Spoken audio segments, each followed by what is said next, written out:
दिल्ली, जिसे शहरों का शहर भी कहा जाता है, दरअसल एक ऐसा ऐतिहासिक शहर है जिसने बसने के बाद से लेकर अब तक न जाने कितने साम्राज्यों को बनते और बदलते देखा है। ऐसा माना जाता है कि दिल्ली करीब 5000 साल पुराना शहर है और प्राचीन समय में पांडवों ने इसे बसाया था।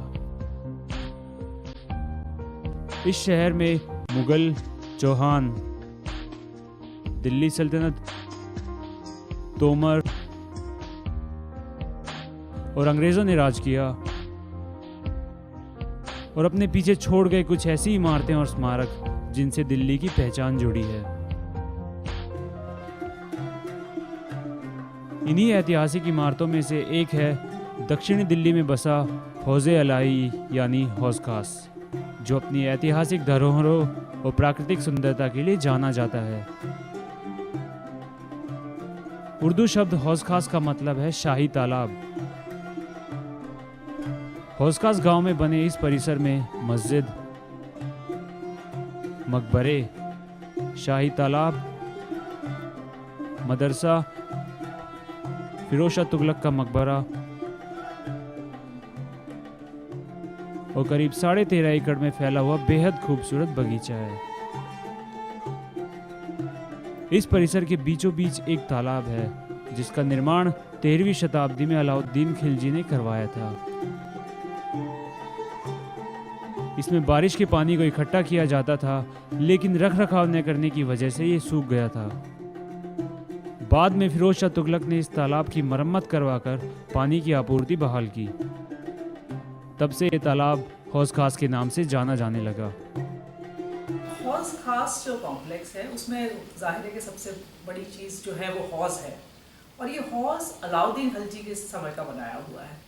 ये 13वीं शताब्दी के आखिर में बनाया गया, जब ये सिरी का शहर, जो दिल्ली का सिरी फोर्ट जो कहते हैं हम, वो जब शहर बना उसी वक्त ये हौज़ बनाया गया ताकि सिरी के लोगों को पानी का इंतजाम हो सके उनके लिए, तो तब ये हौज़ बना।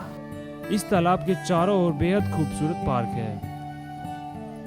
यहाँ हर तबके के लोग घूमने फिरने और सैर सपाटा करने आते हैं। Every morning I walk through this park to go to my work. It's in Hozkaz village, and actually I like it very much here. The lake, the surrounding. It's one of the few places in Delhi where you can really, go jogging. Can just sit on the lawn and relax. इस park में हजारों किस्मों के पेड़ पौधे मौजूद हैं। तालाब के नजदीक एक प्राचीन गुंबद है जिसका नाम है मुंडा गुंबद। इसको अलाउद्दीन खिलजी ने बनवाया था। ये गुंबद वर्गाकार है जो अनगढ़े पत्थरों से बना है और इसके चारों तरफ मेहराबी प्रवेश द्वार है। तालाब के किनारे एक मदरसा बना हुआ है जिसे फिरोज शाह तुगलक ने 1352 में बनवाया था, जो मदरसा-ए फिरोज शाही के नाम से जाना जाता है। मदरसे का डिजाइन अंग्रेजी एल शब्द के आकार में बना है, जो दिल्ली सल्तनत में उच्च शिक्षा का प्रमुख केंद्र था। जाएंगे तो देखिए काफ़ी और इमारतें हैं, और ये जो इमारतें सारी हैं ये फिरोज शाह तुगलक के ज़माने में बनी हैं। और क्योंकि फिरोज शाह तुगलक ने इस हौज़ के पास एक मदरसा बनाया, बड़ा मदरसा बनाया और अपना ही मकबरा वहाँ पे बनाया। तो ये जो इमारतें जो आप देखते हैं वहाँ पे हौज़ खास में, वो उस ज़माने की हैं, फिरोज शाह के ज़माने की। तो ये सारी चीज़ें मिला के हौज़ खास कॉम्प्लेक्स बना। इस 2 मंजिला इमारत का निर्माण रोड़ी पत्थरों से किया गया है। मदरसे के पश्चिमी छोर पर एक मस्जिद है। इस मस्जिद पर एक साथ 3 गुंबद बने हुए हैं। मस्जिद के अंदर लाइन से बने ये स्तंभ बेहद खूबसूरत दिखाई देते हैं। यहाँ से तालाब की ओर जाने के लिए सीढ़ियाँ बनी हुई हैं। मदरसे से तालाब का नज़ारा बेहद खूबसूरत दिखता है।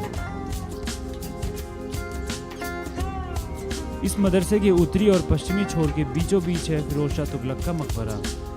इसे फिरोज शाह तुगलक ने 1350 के दशक में बनवाया। ये मकबरा करीब 13.5 मीटर के क्षेत्र में फैला हुआ है मकबरे के बीचों बीच बनी ये है फिरोज शाह की कब्र, जबकि उनके साथ बनी 2 अन्य कब्रें उनके बेटे और पोते की रही होंगी। ये इमारत भारतीय इस्लामिक कला का बेहतरीन नमूना है।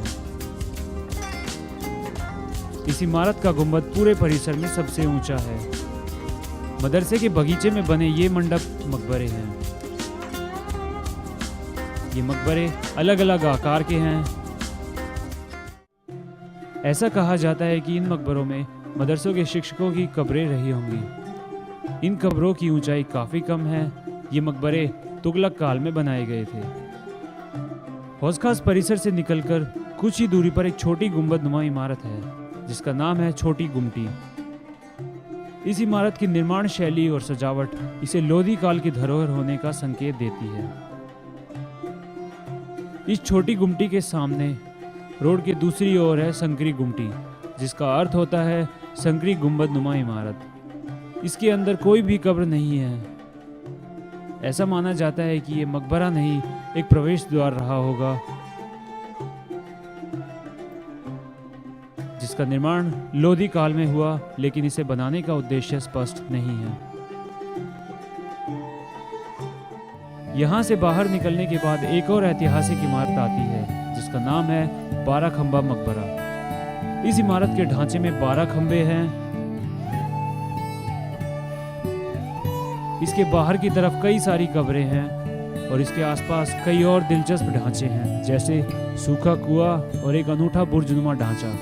ये इमारत भी संभवतः लोधी काल में बनी होगी। इसके ठीक आगे पड़ते हैं दादी पोती के मकबरे। इनका ये नाम इसलिए रखा गया होगा क्योंकि इनमें से एक मकबरा दूसरे से छोटा है, लेकिन इसका कुछ पता नहीं है कि इन मकबरों में किन्हें दफनाया गया होगा।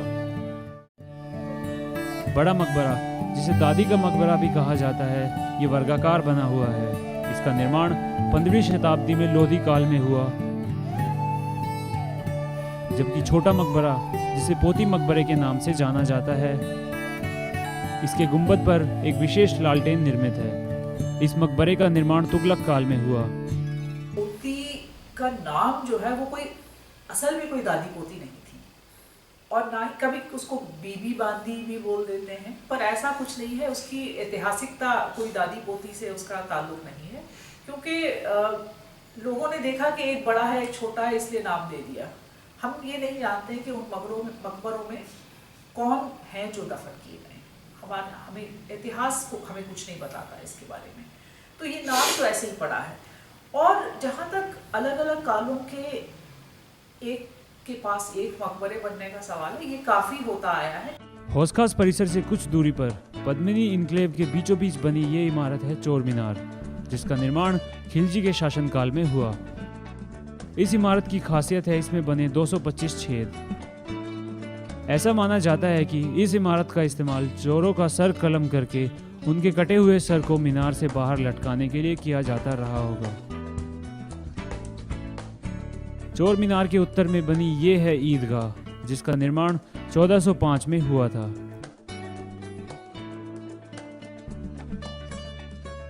इस दौरान दिल्ली पर सुल्तान महमूद शाह का शासन था। हौज खास में बना परिसर, मकबरे और तमाम ऐतिहासिक इमारतें संरक्षित होने के बावजूद भी अपने अस्तित्व को बचाने के लिए जूझ रही हैं। ज़रूरत है इन सभी इमारतों की अच्छी तरह से देखभाल करने की और आने वाली पीढ़ियों के लिए इन्हें सहेज कर रखने की, ताकि आने वाली पीढ़ियां भी अपनी समृद्ध इतिहास का दीदार कर सकें।